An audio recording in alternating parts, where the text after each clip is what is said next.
Slowly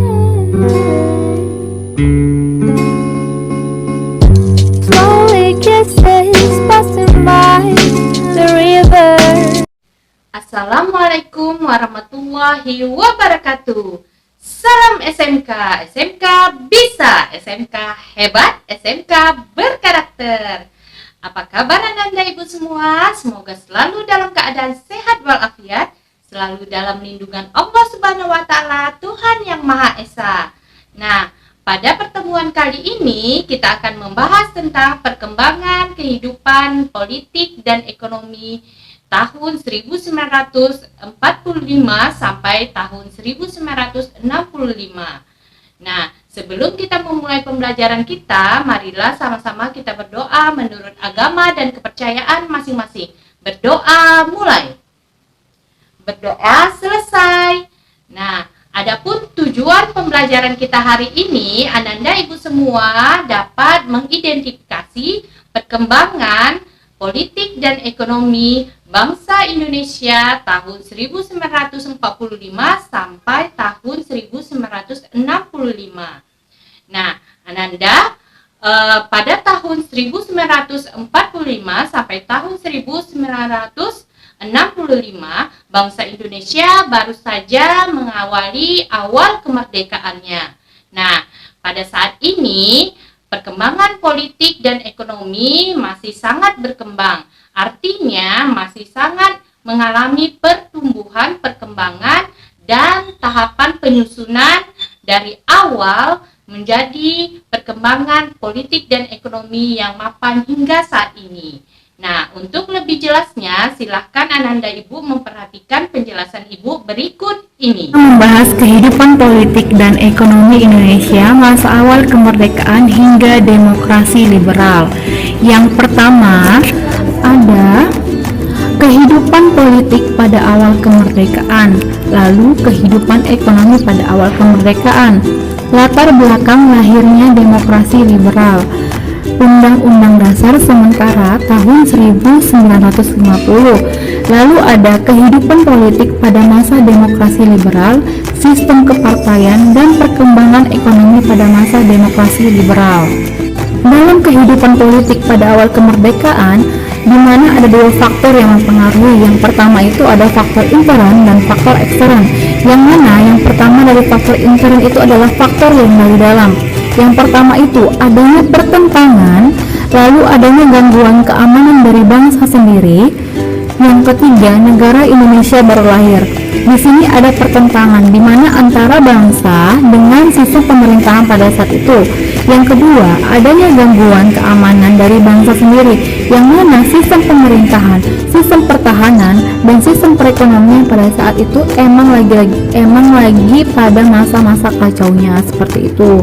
Di mana di sini muncullah beberapa partai-partai politik yang ingin menunjukkan keahliannya untuk berkuasa dalam pemerintahan seperti itu. Lalu di sini dengan kondisi negara Indonesia ini yang baru lahir. Nah, untuk faktor dari ekstern, yang pertama itu kedatangan sekutu, di mana kedatangan sekutu ini yang tadi Umi jelaskan, masih adanya ikut campur dari bangsa-bangsa Eropa ke pemerintahan Indonesia.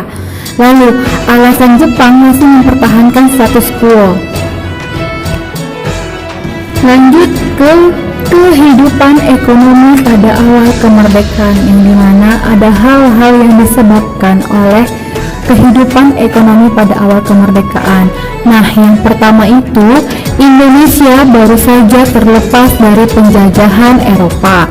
Yang kedua, dalam keadaan politik dan keamanan Indonesia masih dalam keadaan yang sangat-sangat kacau.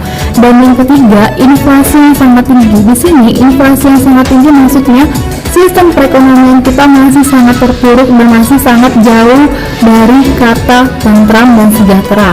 Lalu yang keempat, adanya blokade tentara Belanda, di mana yang tadi seperti ini dijelaskan masih ada ikut campurnya antara pemerintah Belanda atau Eropa dengan Indonesia pada saat itu. Nah, yang kelima, kas negara yang kosong.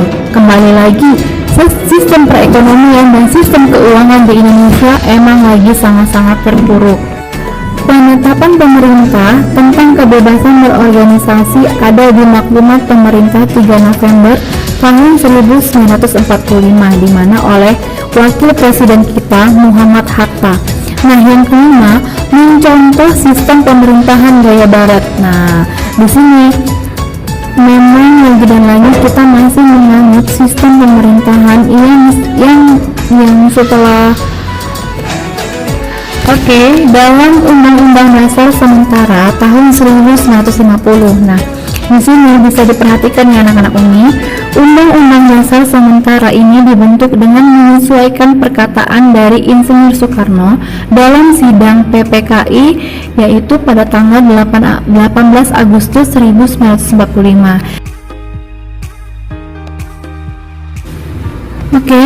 Kehidupan politik pada masa demokrasi liberal. Yang pertama di sini ada beberapa kabinet yang ikut dalam kehidupan politik pada masa demokrasi liberal. Di sini ada sistem kepartaian, ada 4 poin. Yang pertama kelompok partai Islam, kedua kelompok nasionalis, ketiga kelompok partai sosialis, dan yang keempat kelompok partai Kristen.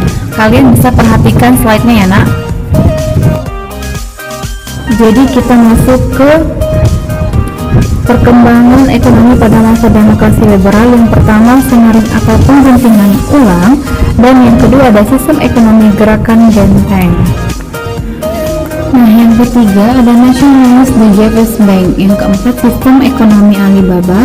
Yang kelima persaingan finansial ekonomi, dan yang keenam ada pembentukan biro perancangan negara, dan yang ketujuh penyelenggaraan musyawarah nasional pembangunan. Oke anak-anak Umi, dalam sebuah sistem demokrasi liberal ini sebenarnya di sini demokrasi liberal ini adalah demokrasi yang memberikan kebebasan yang seluas-luasnya terhadap warga Indonesia pada saat itu. Nah, tetapi di sini dalam hal politik tidak ada batasan bagi tiap individu atau golongan untuk berserikat. Nah, di mana dalam demokrasi liberal ini memiliki kegagalan. Nah, di mana kondisi-kondisi ini tuh menyebabkan semua partai-partai dengan ideologi yang berbeda ingin saling bersaing untuk menguasai pemerintahan dan menjalankan programnya masing-masing. Nah, kabinet inilah terpaksa didukung oleh sejumlah partai berdasarkan hasil usaha pembentukan partainya, seperti itu. Nah, dari materi yang telah Ibu jelaskan tadi, adakah Ananda Ibu yang bisa menarik kesimpulannya? Ada? Ada? Ya, silahkan. Ya, benar sekali. Beri tepuk tangan. Nah, benar sekali Ananda. Bahwasanya perkembangan politik dan ekonomi bangsa Indonesia awal kemerdekaan tersebut, terutama di bidang politik, ada faktor intern dan faktor ekstern, yang mana faktor internnya adalah gangguan keamanan dari bangsa sendiri, kemudian faktor eksternnya adalah kedatangan sekutu. Lalu di bidang ekonomi terjadinya kekosongan kas negara. Nah, agar Ananda Ibu lebih memahami materi kita hari ini, silahkan Ananda Ibu menjawab pertanyaan dari Ibu, yang mana pertanyaannya adalah yang pertama, jelaskan faktor intern dan faktor ekstern yang terjadi di bidang politik pada awal kemerdekaan.